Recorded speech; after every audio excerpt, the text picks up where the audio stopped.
किसी गांव में टुनटुनी चिड़िया अपनी माँ मीनू चिड़िया के साथ रहती थी। टुनटुनी के पिताजी नहीं थे। टुनटुनी की माँ ही उसके लिए सब कुछ थी। वो दोनों बहुत गरीब थे और उनके घर की हालत भी अच्छी नहीं थी, लेकिन फिर भी उन्हें अपनी जिंदगी से कोई शिकायत नहीं थी। एक दिन की बात है, टुनटुनी अपनी सहेलियाँ पिंकी और बबली चिड़िया के साथ बातें कर रही थी। अरे पिंकी बबली, मैं सोच रही थी कि हम लोग कल जंगल चलते हैं। तुझे तो पता है जंगल में कितने सारे सेब के पेड़ हैं। हम वहाँ पर सेब खाने चलेंगे। वहाँ के सेब बड़े स्वादिष्ट होते हैं। हाँ टुनटुनी, जरूर चलेंगे। चलना कल। तभी टुनटुनी की माँ वहाँ आ जाती है और कहती है, टुनटुनी बेटा, देखो शाम हो रही है, चलो घर चलो, कल खेलना अब। ठीक है पिंकी और बबली, मैं घर जा रही हूँ। तुम लोग भी अपने अपने घर चले जाओ, पर भूलना मत, कल हमें जंगल सेब खाने चलना है। दोनों सहेलियां और टुनटुनी अपने अपने घर चली जाती हैं। अगली सुबह वो तीनों जंगल में सेब खाने के लिए जाती हैं। वहाँ वो लोग बहुत सारे सेब खाती है और बहुत सारे सेब तोड़कर इकट्ठा कर लेती है। उतने सारे सेब को देखकर टुनटुनी के दिमाग में एक आइडिया आता है और वो कहती है, अरे बबली और पिंकी, मैं क्या सोच रही थी, हम लोगों ने तो ढेर सारे सेब खा लिए हैं और इतने सारे सेब बचे हुए हैं, तो क्यों ना हम इसे गांव वालों में बांट दें। क्या? ये तुम क्या कह रही हो? हमने इतनी मेहनत से इतने दूर आके सेब तोड़े हैं और तुम कह रही हो कि हम इसे गांव वालों में बांट दें? नहीं नहीं, मैं अपने हिस्से का सेब नहीं बांटूंगी। तुम ऐसा क्यों कह रही हो पिंकी? ये तो मैंने गांव वालों की भलाई के लिए सोचा। तुम देखो, हम लोग भले ही गरीब हैं, लेकिन हम लोगों को 2 वक्त का खाना नसीब हो जाता है और हम लोगों ने इतने सारे सेब भी तो खाए। लेकिन गांव में अभी भी बहुत सारे ऐसे लोग हैं जिन्हें खाना नसीब नहीं होता है, और बहुत बुजुर्ग लोग भी हैं जो इतनी दूर जंगल आकर सेब नहीं खा सकते। तो मैंने सोचा कि हम उन्हें सेब दे देंगे तो ये तो अच्छी बात होगी ना। नहीं नहीं टुनटुनी, हमें ये दान पुण्य करने का कोई शौक नहीं है। तुम ही ऐसी बेवकूफ़ी करो। इतनी मेहनत से हमने सेब तोड़ा है, हम उसे यूं ही किसी को क्यों बांटेंगे?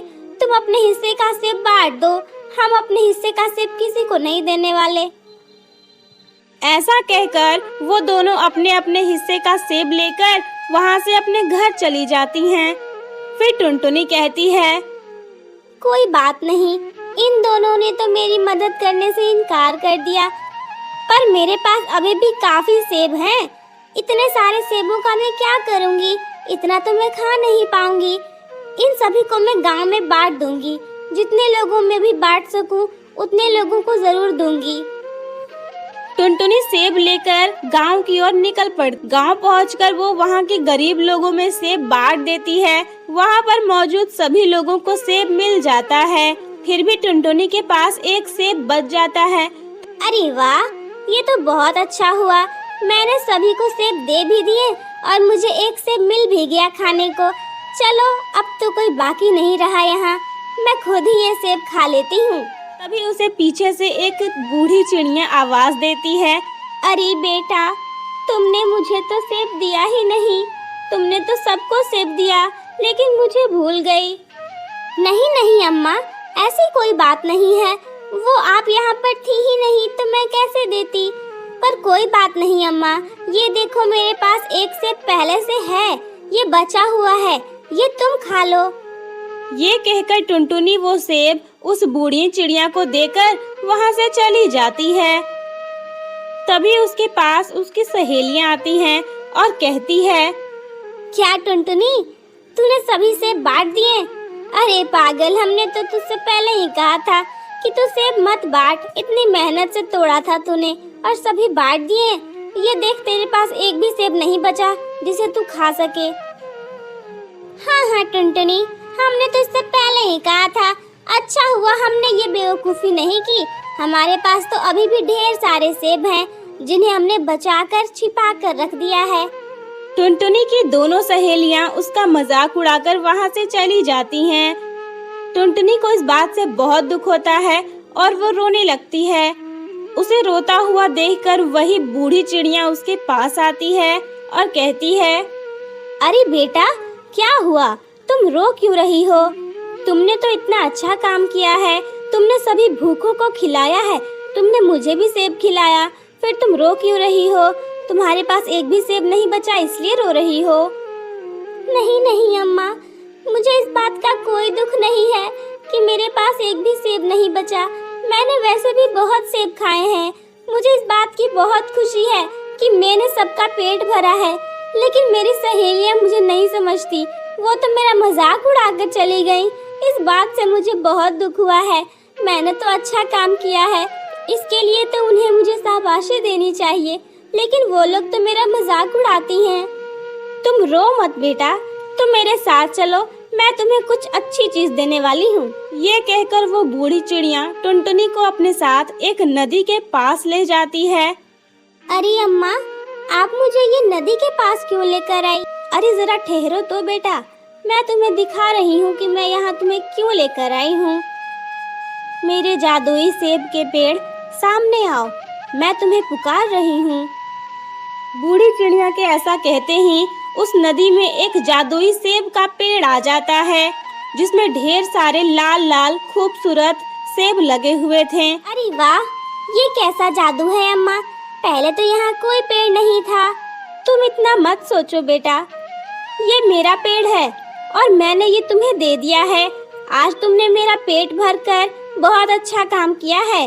मैं जान गई हूँ तुम एक बहुत ही अच्छी चिड़िया हो। इतनी कम उम्र में तुम इतना अच्छा सोच सकती हो, तो तुम आगे तो बहुत सारी चीजें कर सकती हो। मैं तुम्हें ये पेड़ दे रही हूँ, ये पेड़ अब हमेशा यहीं रहेगा। तुम जब चाहो यहाँ से जितना चाहे उतना सेब ले जा सकती हो। और एक बात, ये सेब कभी भी खत्म नहीं होगा। टुनटुनी उस पेड़ में से एक टोकरी सेब तोड़कर वहाँ से जाने लगती है। तभी वो बूढ़ी चिड़िया कहती है, वो अम्मा, मेरे घर में बस मैं और मेरी माँ है, मेरे पिताजी नहीं हैं। अच्छा बेटा, तो तुम्हारी माँ क्या करती है? अम्मा, मेरी माँ तो जमींदार के खेतों में काम करती है, उसी से हमारा गुजारा चलता है। टुनटुनी की ये बात सुनकर वो बूढ़ी चिड़िया समझ जाती है कि वो दोनों बहुत गरीब हैं, इसलिए वो उससे कहती है, देखो बेटा, ये सेब का पेड़ मैंने अब तुम्हें दे दिया है। मैं तुम्हें एक सुझाव देना चाहती हूँ। क्यों ना तुम इस पेड़ में से सेब तोड़कर उसे बाजार में बेचो, इससे तुम्हारी अच्छी कमाई होगी। क्योंकि ये सेब बहुत खूबसूरत भी है और खाने में तो बहुत स्वादिष्ट है। इससे तुम्हारी माँ को किसी के घर नौकरानी का काम नहीं करना पड़ेगा। हाँ अम्मा, आप सही कह रही हो। ठीक है, मैं घर जाकर अपनी माँ को सारी बातें बताऊंगी।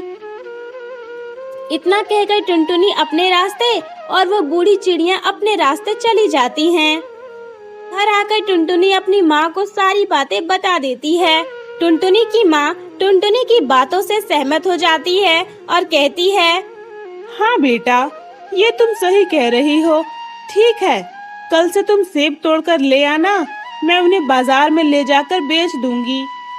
इसी तरह टुनटुनी रोजाना उस पेड़ में से सेब तोड़कर लाती है और उसकी माँ उसे बाजार में बेच देती है। सेब दिखने में बहुत लाल खूबसूरत होते थे और खाने में भी बहुत स्वादिष्ट होते थे, जिसकी वजह से उसके सारे सेब बड़ी जल्दी जल्दी बिक जाते थे। इसी तरह उसकी कमाई अच्छी होने लगी।